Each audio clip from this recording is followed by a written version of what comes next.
Hello and welcome to the Decide for Impact podcast. Today I'm talking to Lavinia Muth. Welcome, Lavinia.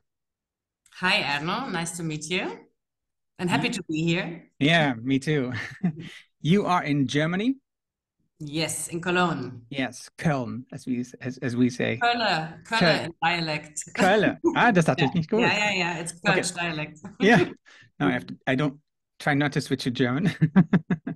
Um, you are now really on the topic sustainability and a lot more, but we will come to that in a bit. I will first go to your previous job Hmm. as Armed Angels, because that was the connection that Andrea Klepsch had gemacht.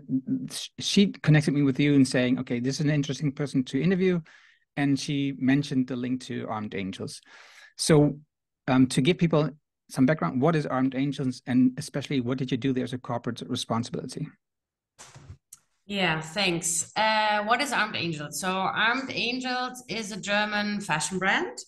It was founded in 2007, so already 16 years ago.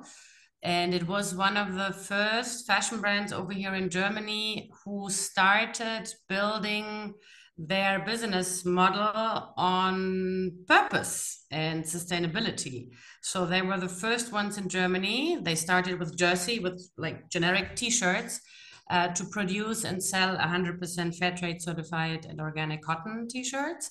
And yeah, somehow people liked it. And the Germans started to understand that there's different layers of responsibility in global garment supply chains, because Armed Angels, like from the beginning, as it has always been a purpose-driven company, has always put a lot of emphasis on proper and honest communication. So they were always basically accompanying the clients and the community and customers, and yeah, consciously educating about global power imbalances and yeah, the pitfalls of global textile and fashion supply chains. And yeah, I think nowadays it's really hard to scale up a fashion brand or in general a company without having, you know,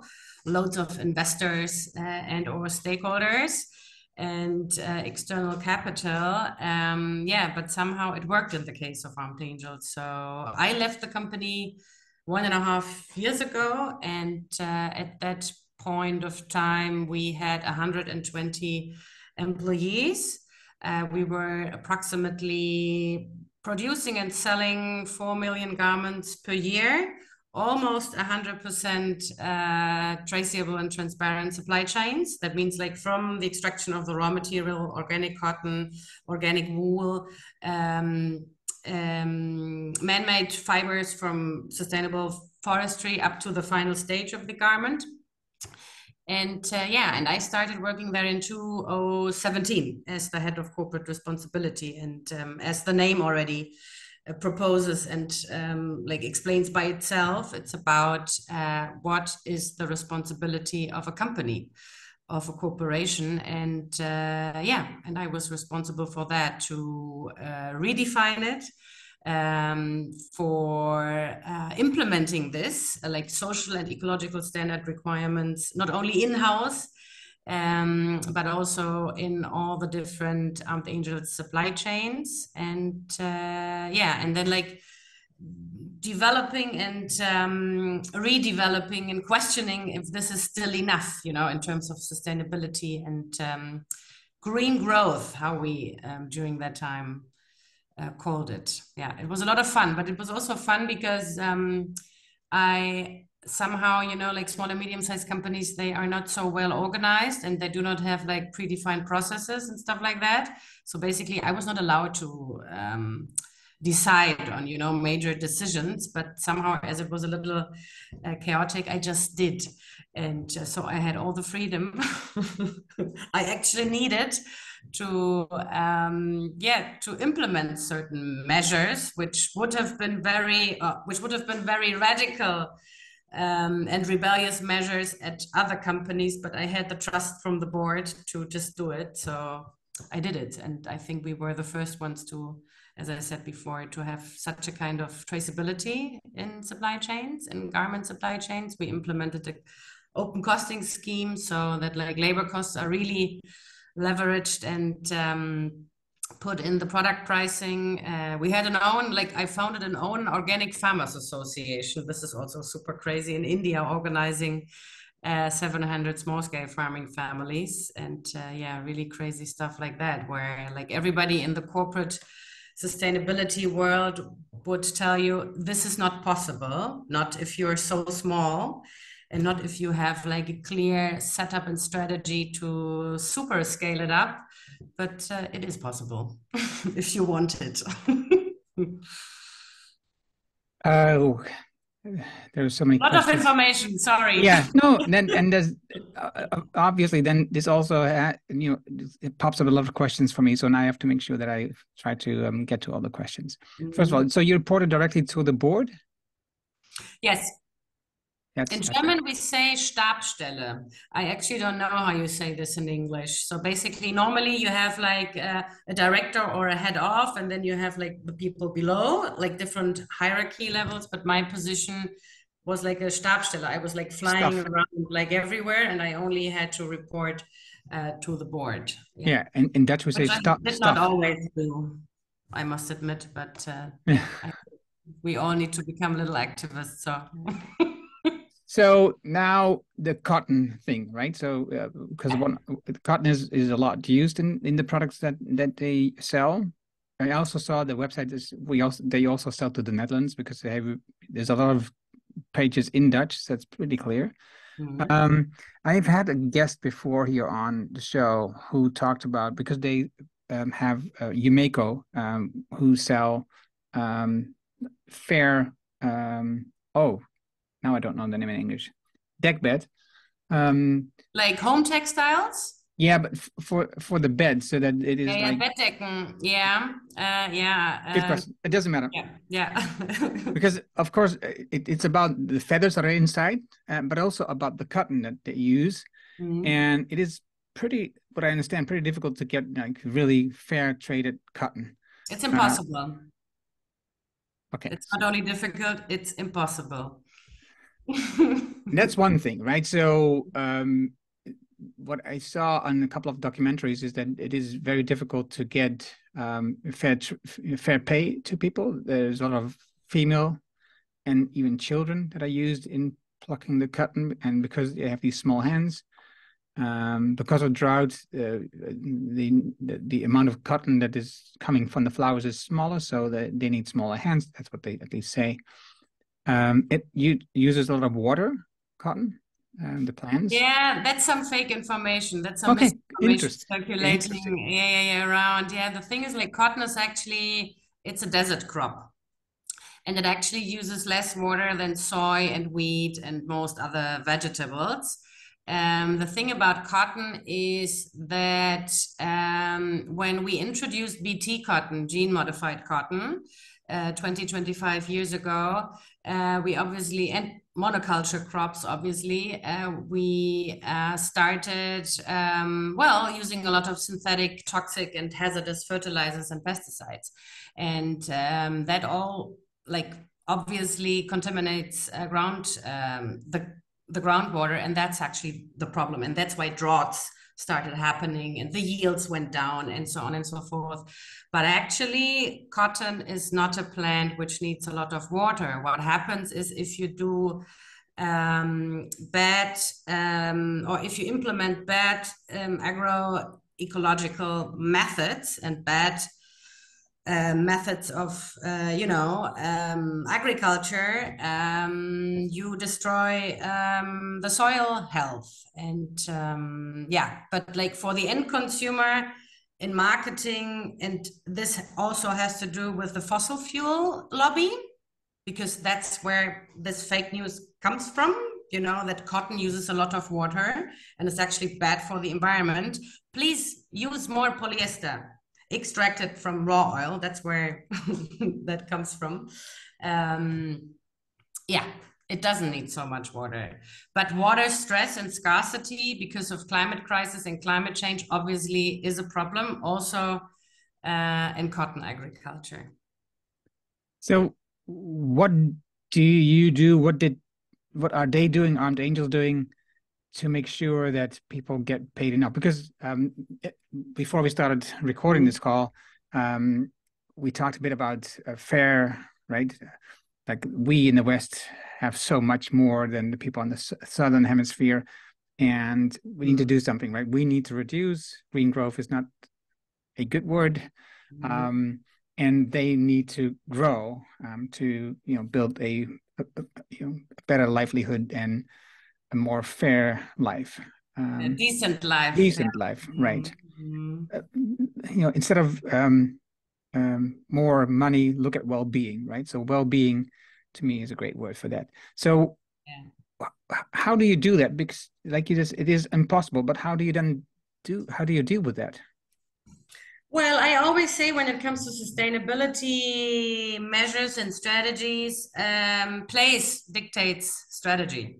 So you cannot implement the same fair labor practices in, I don't know, or on cotton fields in Burundi or Mali, and in India or Pakistan, because every place in the world works differently. Communities work differently, culture works differently, the soils are different, markets work differently, the socio-economic structure, demographics are different, and so on and so forth. So you have to check what's going on, on the field. In this demographic zone, right? So in the case of Armed Angels, we had the traceability of our cotton supply chain, but then we were asking ourselves, okay, why is there only 1% of global cotton sourced and cultivated organically? And we digged a little deeper, and then we basically realized that there's no business case for organic cotton. Because imagine that a farmer who cultivates and farms and harvests organic cotton nowadays receives 3 to 5% premium on the kg of cotton. 3 to 5%, nothing. And then you have to realize that the yield of organic cotton is almost half of the yield of generic cotton. So you are harvesting less, but to do like putting at least the same amount of work into planting, into harvesting, blah, blah, blah, blah, blah. And then you only receive 3 to 5% more for the kg of cotton. Like this calculation, doesn't add up. And and then we realized, okay, we somehow have to try to make it better. But this was obviously an experiment. And that's why we basically started it's called internal control system, which are like small corporates or corporations in the bigger organic certified corporations. So we started helping farmers to test and check and analyze with locals on the ground who are specialized in cotton. So nobody from Germany came there and told them what to do. This is also very important because the people on the ground know their land, and they know how to properly and sustainably and in the best case scenario regeneratively treat the soil and the communities treating the soil. So we started this experiment and we helped them by giving certain monetary incentives transitioning from conventional cotton to organic cotton. With the help of drip irrigation, with the help of field officers being specialized in cotton. And we already paid them in the transition phase an organic premium higher than 3 to 5%. And additionally, on top, we paid them the fair trade premium, which is on the kg of cotton 15 euro cents. That's why I'm saying fair trade cotton is impossible, because also, I'm not here to talk bad about the fair trade system, but at least what I can say is in the case of cotton, it doesn't work and it is not fair, because the fair trade premium is not enough to guarantee a more decent life and an actual better income for farmers. Did I reply or Yeah, respond? yes, but I'm sometimes I need some time to think Yeah, of course. how can I deepen this? Because isn't then, since it is a difficult product for us from the West to, to use, because it's done over there, we don't pay a fair price from the West. They make garments over there. They don't get paid fair most of the times, like 99% of the time. And isn't it maybe then wiser that we use a different material that is available here locally in the North? Yeah, maybe, but there is no material which could cover the volumes, of textile yarns and fibers needed for Mm. production. Um, Maybe, yes. I think we, anyways, when we have a look or when we think about the climate crisis, when we think about clothing in general, how we consume, how we overproduce, how we overconsume. I mean, there's a lot of things we can and should do. First of all, well, consume less. That's a good start. And then obviously and definitely we need to think about certain substitutes in terms of regenerating soils and so on and so forth, and like substitutes in terms of like smarter and more innovative materials. But on the other hand, so I'm basically a cotton advocate. I do believe in cotton because I know it can be grown in a pretty sustainable way, and it has been grown for centuries in pretty sustainable ways. And it's an awesome fiber. It's a natural fiber. And I see this whole development of, materials like more or less bio-based materials from supposed to be GMO-free corn, being the substitute or alternative to cotton. I'm not so sure about that, but I think we should trial and find out what other alternatives are there. But on the other hand, it's, like the mismanagement of cotton and all the pitfalls we know in the textile world and supply chain. It's nothing new. I mean, it was scaled up due to fast fashion over the last 30 years, but I think we all need to remember that we basically have always lived in a more or less globalized world, and textile supply chains have always been very, very, very global. Silk has always been, traded from China and Southeast Asia, already 1,000 or 1,200 years ago, but like the way we conduct industrialized production, that's the main problem. And I think most of the shit show started with colonization. It was then when, the Brits, stole the white gold from the Indians, and brought it for free, to the UK. And then they invented the steam engine, and then the spinning mills, were first in the UK, but they were stealing the gold, the white gold, which was cotton at the time. And then when we have a look at the US and cotton cultivation over there, I mean, it's aligned and goes hand in hand with slavery. So the history of cotton is a very interesting one. And, Interesting, she says it. and a very sad one. So Yeah. I think and do believe we need to make it right, and we need to really think about reparations and restoration. Also, when it comes to cotton. So, yeah, I think we can and should do a better job there. Mm-hmm. So that this company started with sustainability, with fair cotton in there as the foundation for the business, right? So, but of course, you need to make a profit as a company, otherwise you cannot survive, right? You need to make money and make That's profit, correct. otherwise. Yeah. So how do you deal, and I know you're not the owner, but you can at least share the feelings that you had when you were there. How do you deal then with, at some point when you start attracting more customers and you need to expand your cotton extraction Mm. in a fair way.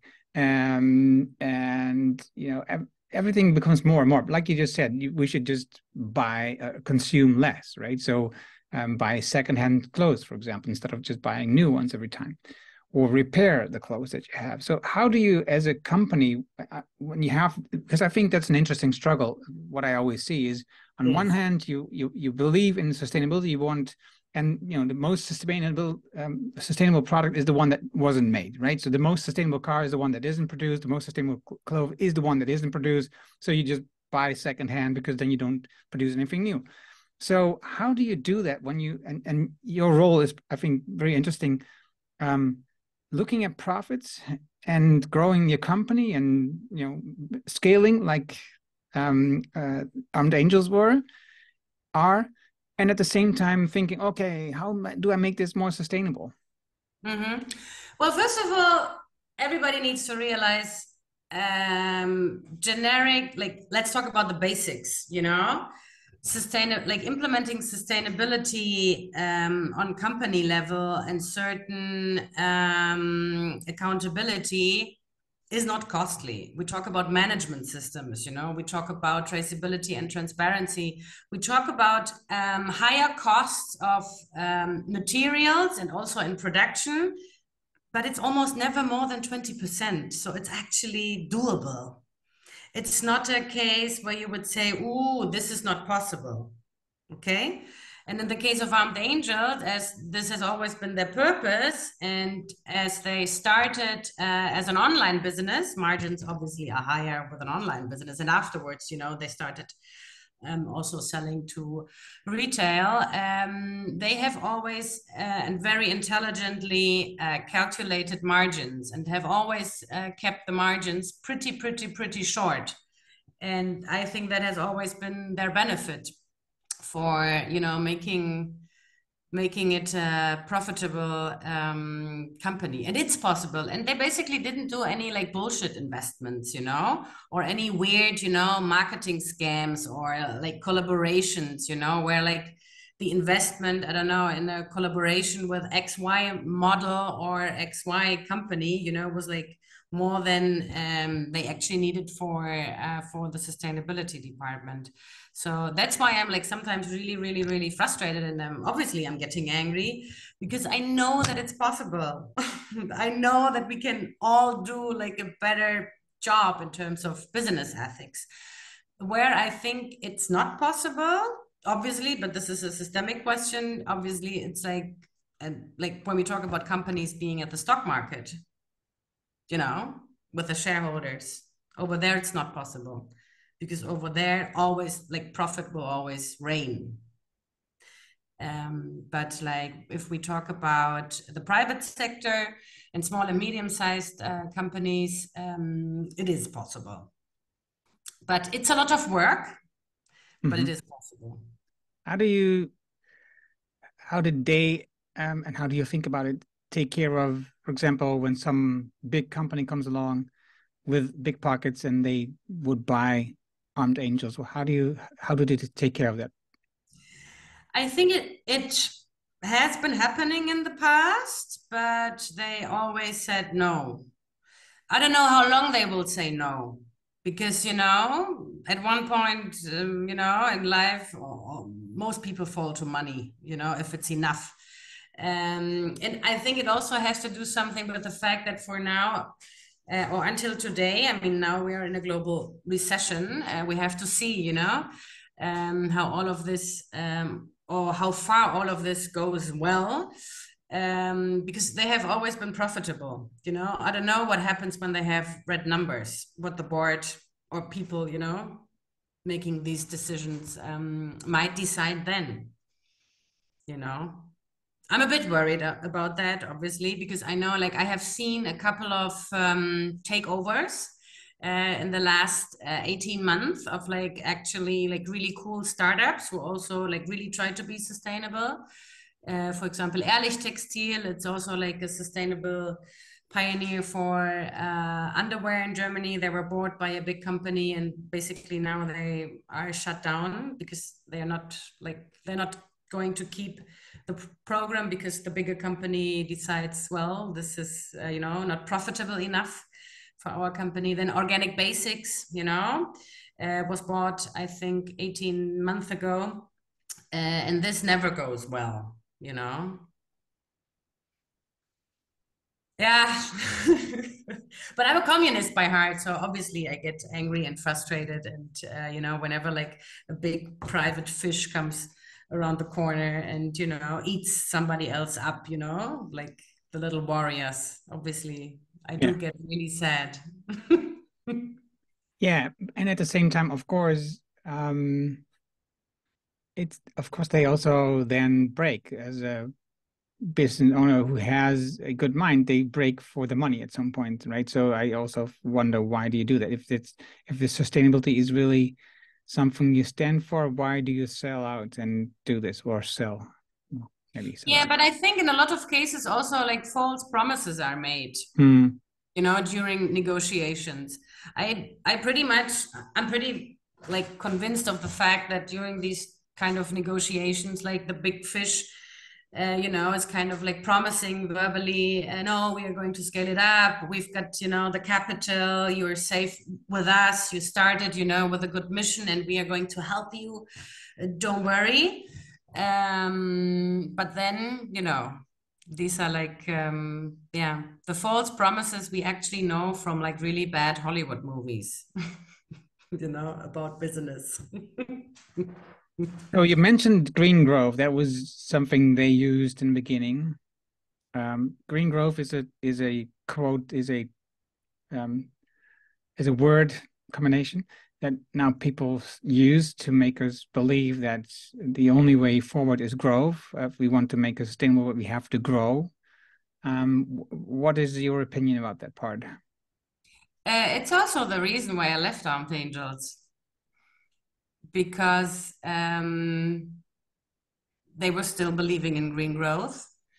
And I got offered a job, like more or less like being part of, like the board, and negotiations were not so easy. And then I realized, okay, there is this thinking and this philosophical mindset that they are like really convinced of green growth and that this is the way. And like there was no possibility to like start a conversation and like opening up a little bit, and eventually like taking a step back and like trying to get another perspective, on the industry and on the global economy. So yeah, that was the reason why I actually left, because I was about to implement like a pretty radical degrowth strategy, but I realized that this will never get through the board. And then I left. So yeah, obviously I do criticize green growth because I don't like, I think the world, the globe, humanity is at such an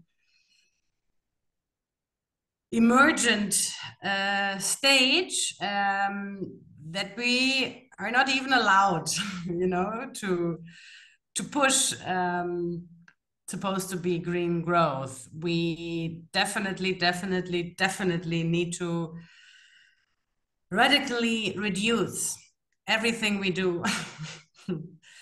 So I don't think there's any other way.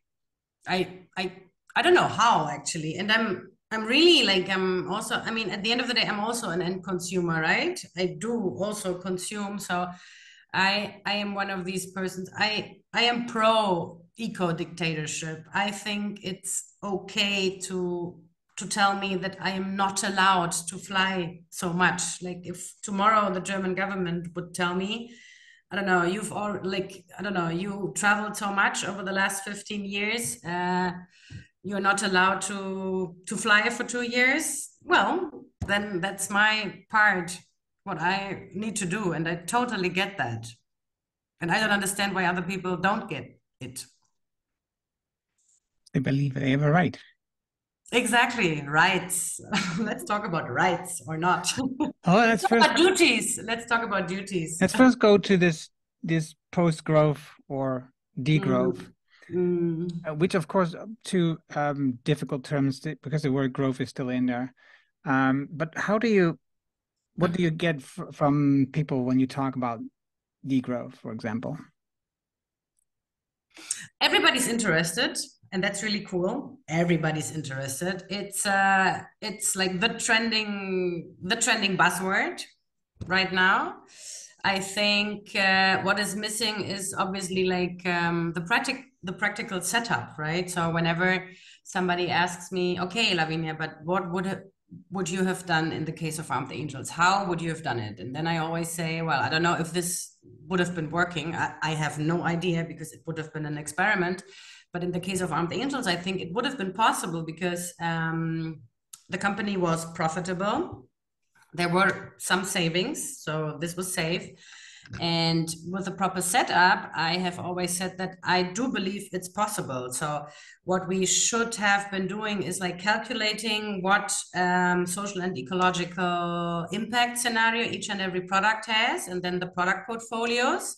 And then in line with the Paris Agreement or whatever other agreement, we could have calculated how much we are actually allowed to produce for, let's say, 2024. And if this would have been, I don't know, 2.3 million garments, we would have needed a strategy. And if we would have produced and sold 2.3 million garments middle of September and not end of the year, December, there wouldn't be any reorders.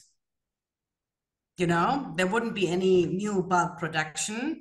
That's what we produced, and that's it. And then obviously a company has to become creative in the sense of, okay, how do I pick up my community? What other business models are there? Can I rent and lease, resell, whatever, you know? And I think it is possible if you have a clear vision, a clear mission, if you created a cool community of people, talking about, you know, different stakeholders and or shareholders eventually, I think it's possible. I think an interesting question that I use more and more is, what is your enough?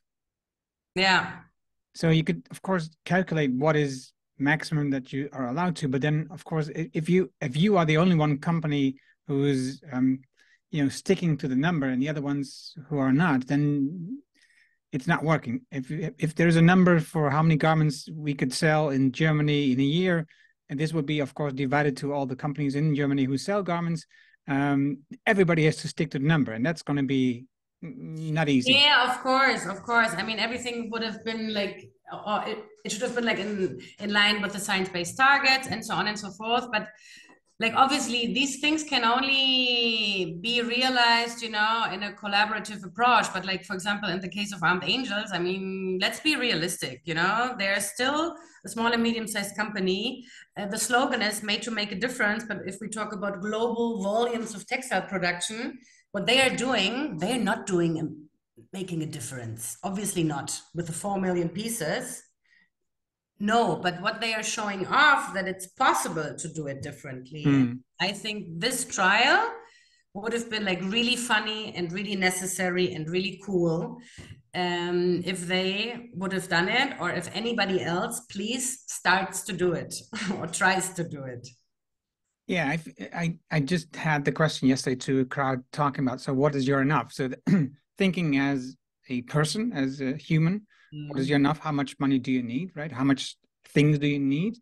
And the second interesting question then is, so if you get to the number, that's the same thing you just mentioned. If you get to the number, what will you do then, right? So how will you make sure that you don't go beyond that number? Because every time when we have a number, it will just, next time we will just move it, because that's how we are used to do in this capitalistic world. We think, okay, now we have this, we need to go like 10% more. Yeah. So if you add the number, so what do you do? How to stick to the number or just stay below the number? And that's for a person. You could do it for your income. You could do it for the company. You could do it for a number of employees. You can do it for profit. You can ask this question every time. So how much profit is enough? How many people are enough to work in this company? How many revenue is enough for us? How many garments is enough for us, right? So I think all these questions are very interesting. And especially like you just mentioned, if we get to that number, what do we do then? So how will we change the business, right? So I think that's interesting experiments, or at least thought experiments that we think that we should start working on, because I think it's really Totally, important. totally. And I think like, and within there lies a lot of creativity, you know, and that's what I have always been saying to everybody. I don't understand the fashion industry. You know, it's supposed to be the most creative industry of them all, but it's not. You know, we're designing and creating garments the same way we have done it like 400 years ago. Like there's some buttons changed, and you know, on some machineries, but like there's nothing really, you know, innovative out there, and nothing really like super creative. And I would really like to ask like finance departments, like controlling people, marketing people, you know, CEOs and boards to become more creative, because it's not only about the garment itself or the color set or whatever accessory. So I do believe there's a lot of potential. Yeah, but sometimes I feel a little alone, obviously, with my strong opinion. But yeah. That was the next part I was going to go to, because you have now your company Unsustainability, and is between brackets, and you talk about this topic. You're a consultant, provocateur, educator, mentor. Um, you advise companies, you help companies on this topic. If you feel alone, then at some point, I think you will die on the topic. It will just, Loneliness. Yeah. No, first I get frustrated right. and burned out because of my own frustration, and then I will die sad and alone. No, but only sometimes I feel alone, but I know I'm not alone. No, but I agree. I think it's really Yeah. difficult. What do you do to make sure you don't get burnout on this topic? Mm. Yeah, a lot of people ask me that, and yeah, I think I am very lucky, because I am like, I really do like what I am doing, and I can work a lot.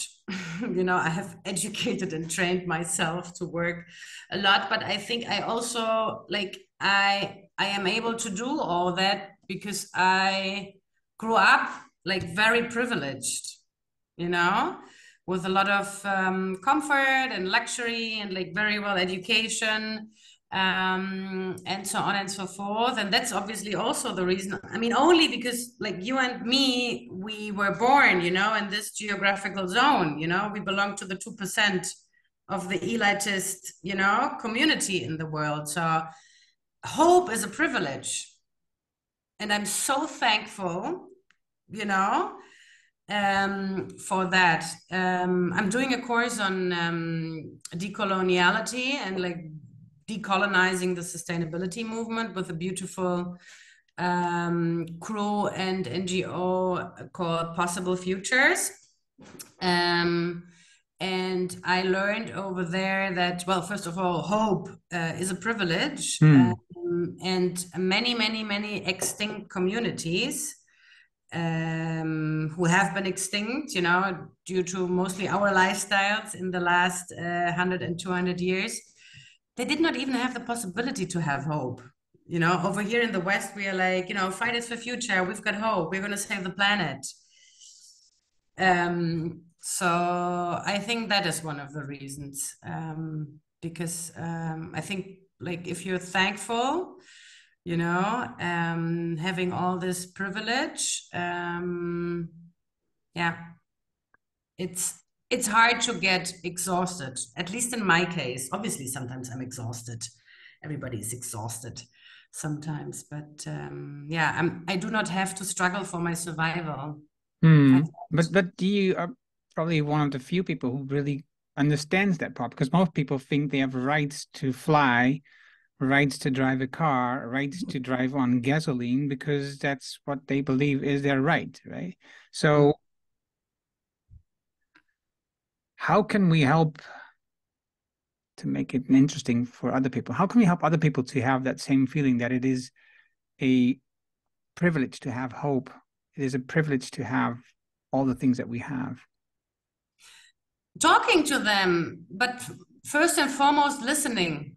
First and foremost, listening. Like we also, that's what I'm trying to learn right now, actually. Like I'm in this process of learning to actively listening, because obviously, as you might have noticed, I'm more of the sender, you know, I have a lot of opinions and blah, blah, blah, blah, blah, always like externally communicating. But now I'm realizing, okay, Lavinia, you're like in your mid-30s, you're doing a little bit of political and advocacy work now. You have to actively listen to people if you want to represent civil society. What I'm doing right now in the Sustainable Textile Alliance in the German government, you know, I need to listen to people. And I think if we start actively listening to people, we might be able to extract and see some patterns, and then we can react properly, you know, in an empathetic way. And whenever I talk to people who normally have very strong opinions on their rights,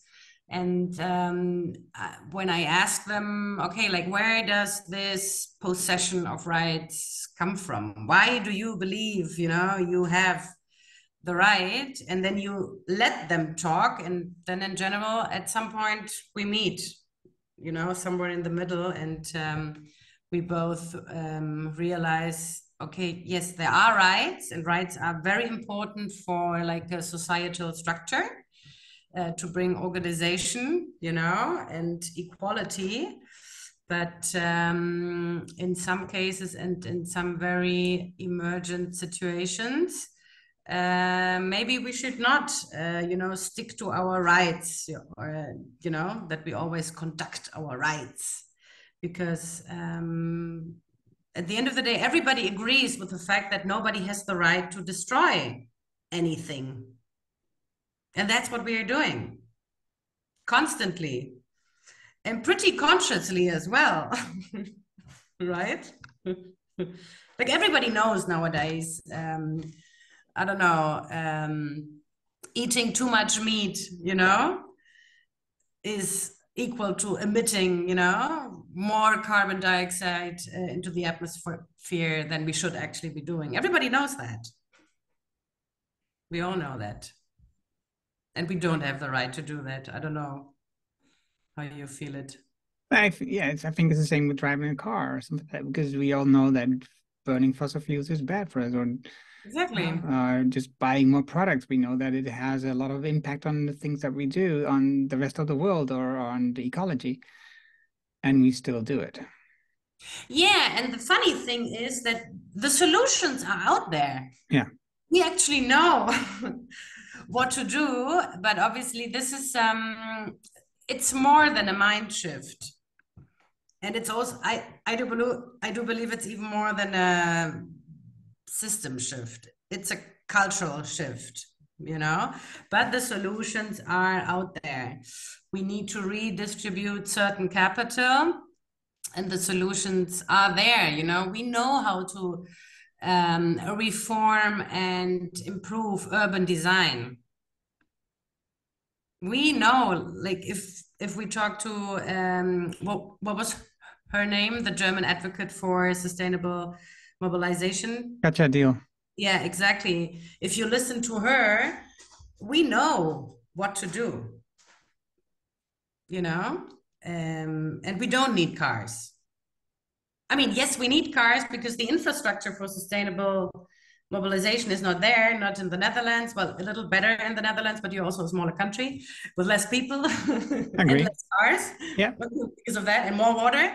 But in Germany, the same. The infrastructure is not yet there, but it's actually possible to implement that infrastructure.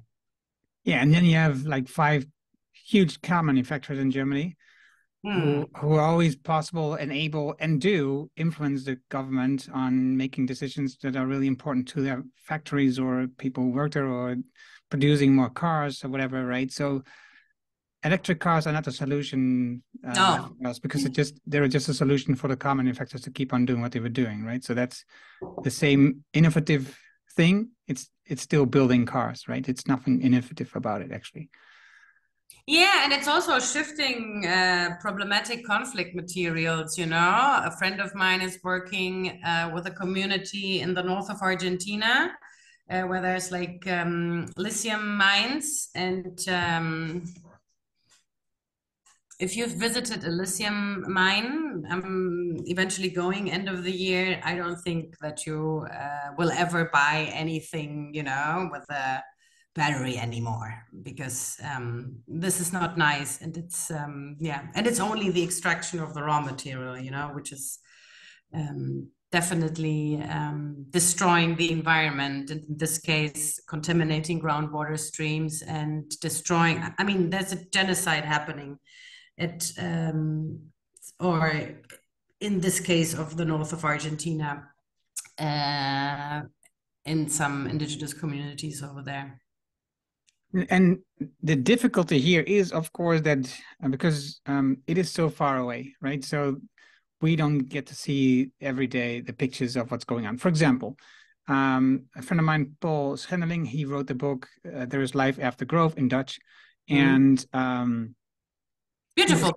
Yeah, it is a beautiful book. And he talked about, in front of him asked, do you know how many people are working under extreme conditions for the Netherlands, for the Dutch people, right? So he didn't, but his job is to work at a consultancy, and he advises the government, and he did the calculation. So for the things that we import, the things that we buy as Dutch people, we abuse 10 million people outside our country, right? So we pay them, they don't have officially, the right. Unofficially, you know, informal sector. Yeah, so we make it double. Well, I'm pretty sure that he is really good at what he's calculating. So 10 million people, right? That means 1.4 person per family, per household. Mm-hmm. In the time when we were having, keeping slaves, using slaves in the plantages, and trading slaves as Dutch VOC, shipping slaves to the Americas, and all this stuff that we were doing with slaves. At that time, the number was 0.7. Less than now. So we were just remembering Keita Koti, which is 150 years ago, that the slavery was dismantled for the Dutch. And then it was even, now it's even worse. But the thing is, this 1.4 person is not next to our doorstep. He's not on our driveway. He's not in our home. He's far away. And it's not one person. It's like a lot of people that are, not working on the conditions that we would ever work on, or getting paid for money that we would ever work for. Even, think about this. When you would get this money offered, would you advise your daughter or your son to go work there? No, obviously not. You wouldn't. Never, ever. But we buy this stuff because we think it's, it's cheap, or it's necessary, or whatever is the reason, and we don't see what's going on. So we don't see the mines, like you just mentioned. So we keep on buying stuff with batteries in cars and stuff like that. So it's very difficult. What I think, even if you show the mine once, you may have this image in you, and you go like, okay, now the next 10 days I will never do this again. But then you get to see marketing, commercials, PR, and you go like, oh yeah, I need a bigger car. Right, of course I need a bigger car, because this one is not good enough, and my neighbor has a bigger car. I need a bigger car. I don't have the answer, right? I think I'm just like in this case. I get it. I get heated up. Let's put it that way. Yeah. That's good. That's good. I think we all need to get more heated up. Yes. I mean, these numbers are devastating. They are. I mean, what the fuck? But I think people know what's going on in the world. People know. Eventually, they do not know precisely, that there's eventual child labor, in the chocolate they buy, or some illegal mining in whatever electronic product. But people know, and I do believe that, all right, universally slavery is eradicated. But I think when we talk to people, there's still this Western hegemony, which we keep up. And eventually the narrative is changing now a little bit. But I remember when I was a child, I remember people saying, in Africa, but at least they have a job.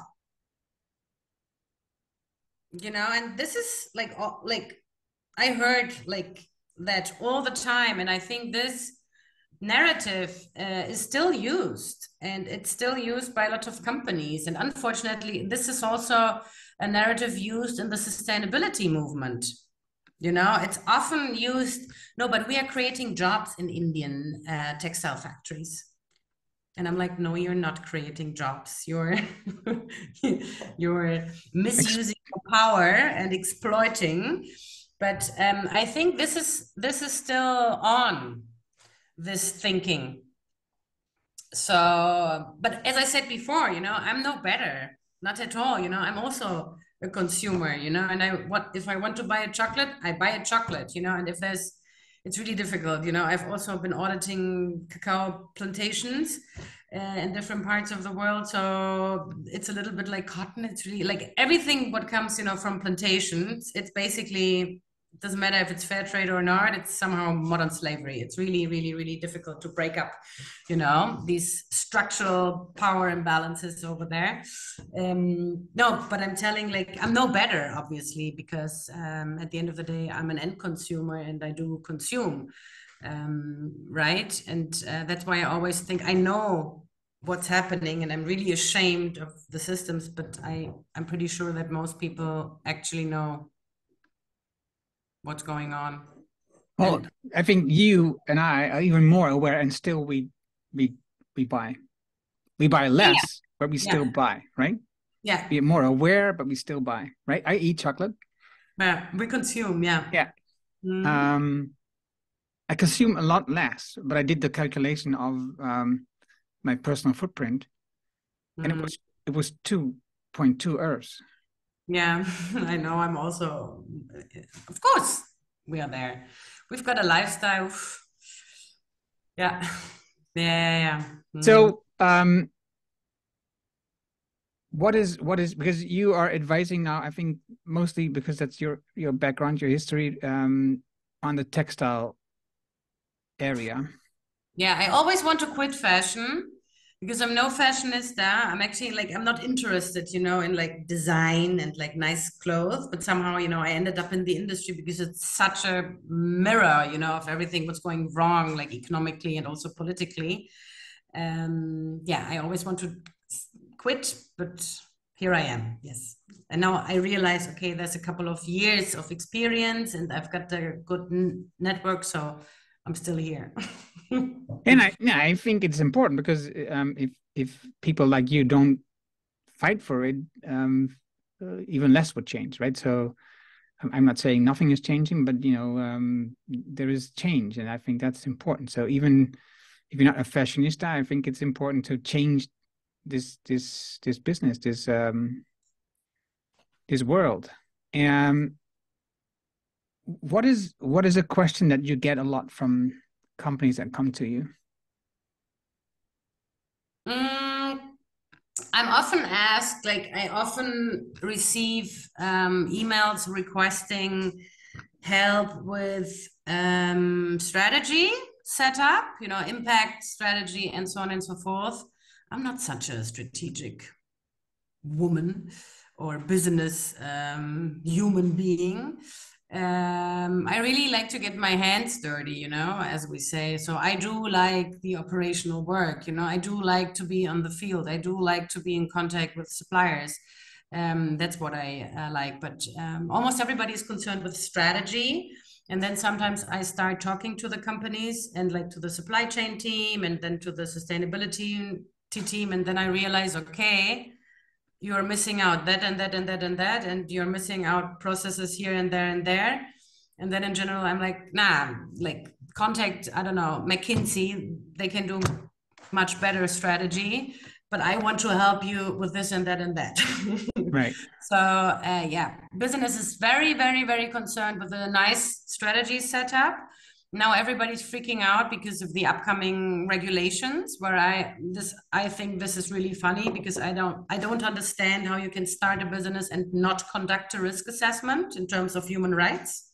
How dare you start a business and do not evaluate the human right risks in your supply chain? That's like the least of responsibility, I do believe. We need to, expect from companies producing products and having, like global supply chains, or even in Germany, even in Germany, there's cases of modern slavery if we talk about agriculture and so on and so forth. And yeah, and then everybody's, in this carbon tunnel vision. So if we talk about environmental problems and challenges, it's only carbon. And then sometimes I ask, but like, do you know what carbon is? Like, do you really understand the calculation behind the carbon equivalent?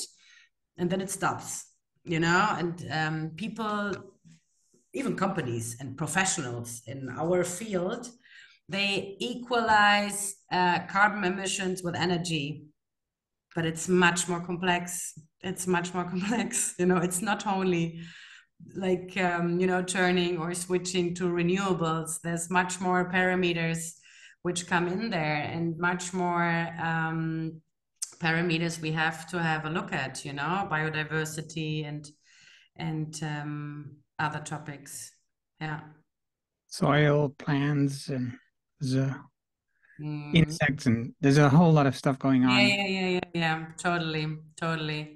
So yeah, in general, like well, I get a request, and then I talk to the companies, and I always end up doing different stuff. And I'm doing a lot of educational and mentoring work, which I didn't have planned in the beginning because I was not sure about if I could be like an educator. Yes, but I'm doing a lot of work in the field of actually explaining and or embracing the complexity, of the sustainability world, and also fashion and the cultural heritage and well, historical facts and colonialism and so on and so forth. And that's really, really, really interesting. And like for me personally, I realized that because I was convinced for a very long time that we could change, or we could change something in the private sector, but it took me like 15 years of, my work life, that this is not enough, at least not for me, and the small and tiny role I can have in this crazy system. And that's why I'm becoming more politically active now, because that's what we need to do. We really need to sit on the tables of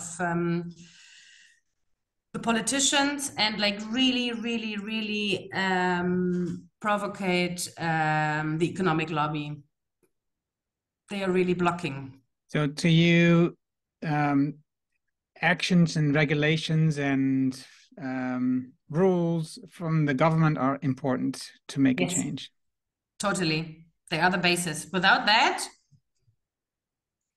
nothing is going to change. Yeah. At least in the system we are and we live in, What do you think that Armed Angels would say about these rules? Are they saying this would be helpful, or are they saying we are against it? I hope they are pro. I think they are pro.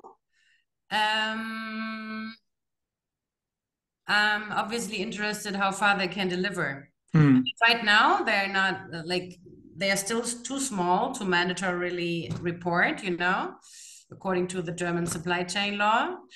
I know what I would have reported, and I also know how that works. But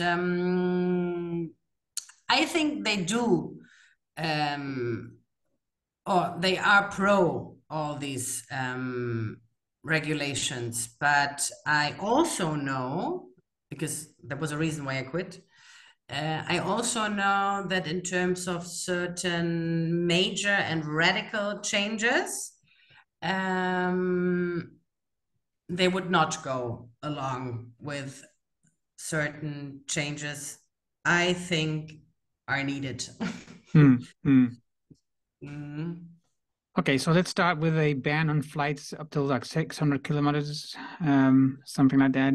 Yes, already 10 years ago, Yeah, please. yeah, Yes, yeah. yes. By the way, I love how Germany made a start with the train tickets, lowering the prices for the train tickets so people could use the train more. Yes. That's a good Finally. movement, right? So there are good things happening supported by the government. Yeah, I think also on degrowth, there's a lot of things that we need to talk about too in the Netherlands, the same to the government. So Postgroei is like an organization that is wants to have like this new narrative, these new ideas, how we could tax the products that are um, doing the bad things. I'm looking for words. Yeah, emitting a lot of Yeah, and emitting a lot of carbon, but everything else that what they're doing wrong. So and then also in a way that the more you earn, the more taxes you need to pay. And at the same time lowering the taxes on labor so that labor becomes cheaper and you are more driven towards Fachmannschaft, yeah, Fachmannschaft, so that yeah, we like are professional or technical educated. yeah, Yeah. so we are being more driven to repairs, for example, Mm. and not buying new stuff which is produced somewhere else, like in China or India or wherever. I think what they are doing is I don't think what they are doing is trying to get this idea on the table of all the decision makers in the Netherlands by 2025, so that for the next election, people know what's going on, and hopefully the next election will be until then, because otherwise it's going to be pretty tricky to get it on every desk. Oh But yeah. that's our. I think these are good movements that we need to work on, so that the post-growth ideas will stick with these people in the heads and think about new ways how we can organize life focusing on well-being instead of welfare, and not Oh just yeah, in the please. Netherlands, but for the whole world, right? For the whole economy and everything. Is there anything that you want to add, Lavinia? Mm, we covered so much. I know, I know. And I could like keep on talking. Oh, I have one more But I question. would need like a cold beer, but I have a question. uh, You yeah. have an open mistress class, as you call it. You have Oh like yeah. the free exchange of unstable for students. What do you do? How does this work? Yeah. So basically, like the reason why I implemented this was out of like pure egoism, let's put it like that, because I want to be available for young people, you know, for student interviews or for other people. And then like when I became a freelancer and self-employed, at one point I ended up giving interviews for free, like 8 to 9 hours per week, you know. And now it's like the pressure, you know, it's so romanticized being a freelancer and self-employed, because like I realized the pressure of generating income is much higher than being an employee, because we are still in the same system, right? So basically the idea was I want to be available, I want to support everybody who's out there, but I need to accumulate my energies. And that's why I have opened up this free space. It's a Zoom.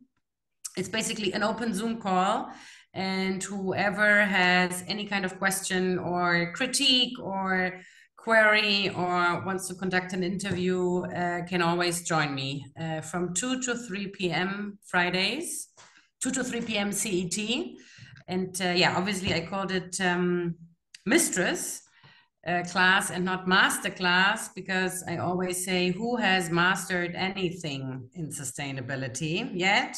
We all know that, you know, this huge knowing doing gap. And yeah, on the other hand, you know, when I hear the word master, I always have to think, or I do align it with, you know, slavery and the slave master and so on and so forth. And as I'm a woman,